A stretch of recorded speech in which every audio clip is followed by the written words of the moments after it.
So a lot of my readers have been emailing me and asking a lot of questions about the whole Equifax data breach thing and about what they can do to protect themselves from potential identity theft. The first thing I want to encourage you to do, if you haven't done so already, is to visit Equifax's Trusted ID site. I'll include a link to that site in the description of this video so you can click on it. That site, that particular URL, that you will enter in your last name and the last 6 digits of your social security number. And on that site, it will tell you after you've entered in that information if your social security number is potentially one of the ones that was involved in the data hack. My social security number happens to be one of the ones that was apparently part of the whole hack, and but my husband's and my children's social security numbers were not. So you want to check obviously your spouse's as well as any of your children's social security numbers to make sure that their social security numbers were not involved. So that's the first thing you want to do, just to check to see if your social security number happens to be one of the ones that might potentially have been compromised. The next thing you're going to want to do is go to annualcreditreport.com and pull your credit report from all 3 bureaus. This is going to be a very detailed credit report on you. It's going to give you more than just your, and I want you to go through that report with a fine-tooth comb and look for any errors in this report. Look for any accounts that have been opened since May that were not opened by you. If there are any accounts that were opened during that time or any errors on your report, you want to make sure that you dispute those as quickly as possible. The other thing that you want to do is to set up a regular credit monitoring. Even though we are almost 100% debt-free and we don't use any debt at all, any credit, no credit cards, nothing, we still monitor our credit report because identity theft does happen. And so we use Credit Karma, which is a free website that you can use to monitor your credit. It'll give you your credit score and it will give you your credit report. It won't be as detailed of a credit report as the one from annualcreditreport.com, but you only can pull a free credit report. I believe it's once every quarter from annualcreditreport.com, but on Credit Karma, you can see your report at any time and it monitors it for you, and you will get an email alert when there's something new has happened, if anything's happened with your credit score, anything like that. So it's a really great service to use. Again, it's free. It's not as detailed as the annualcreditreport.com's reports that you'll get, but it still has very valuable information on it. So you're going to want to make sure that you sign up for something like that. Equifax is opening up their credit monitoring for free for a year, I believe it is. But keep in mind that if you decide to sign up for Equifax's credit monitoring, that you are waiving your right to file a class action lawsuit against them. That is part of their terms of service for their credit monitoring. So make sure you are aware of that before you sign up for that. And if you do believe that you are a victim of identity theft, you're going to want to go to idtheftcenter.org. Again, I'll include a link in the description of this video.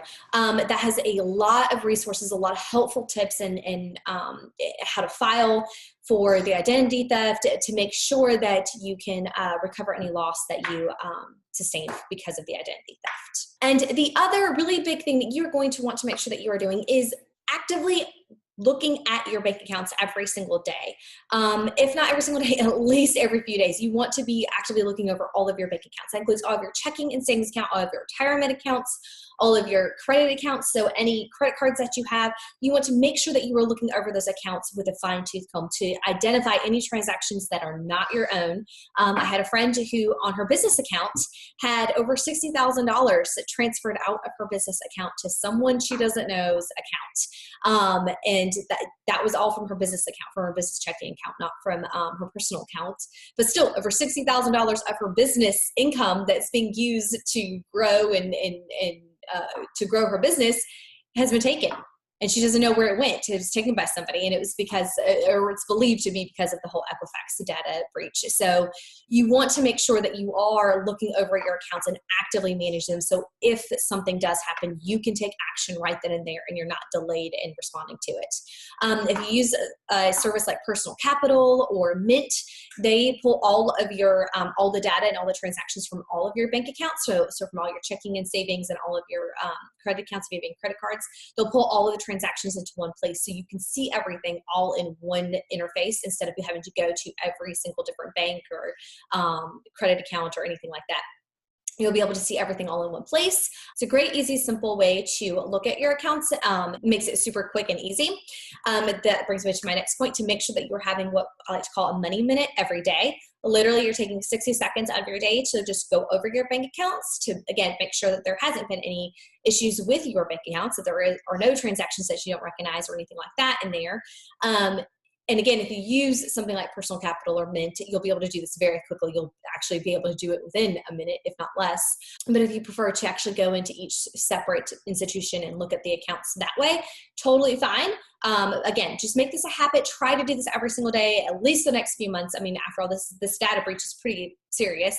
And so you want to make sure that you are looking over your accounts to protect yourself and to protect your family. And then the last thing, if you do want to do a credit freeze, make sure that I'm going to include a link to a really informative article on how to do that and everything.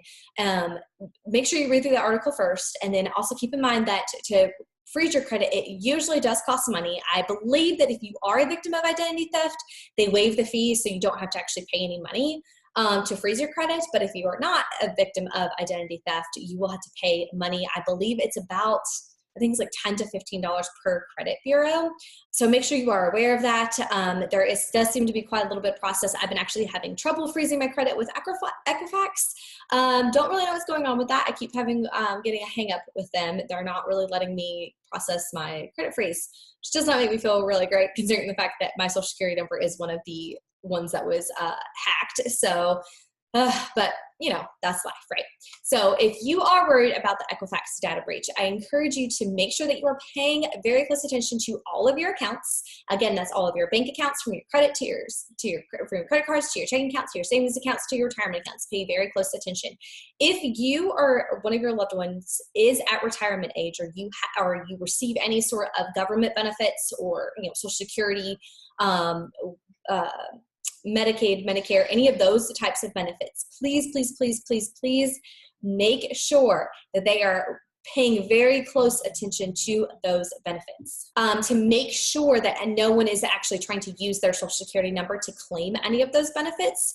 Make sure that you are pulling your credit reports to identify any potential errors in your credit report, so then that way you can report them, dispute them, and get them taken care of as soon as possible. And keep monitoring your credit report to make sure that there are no opened accounts, to make sure there are no future open accounts on your with your Social Security number, and think about potentially freezing your credit if this is something that you are concerned about.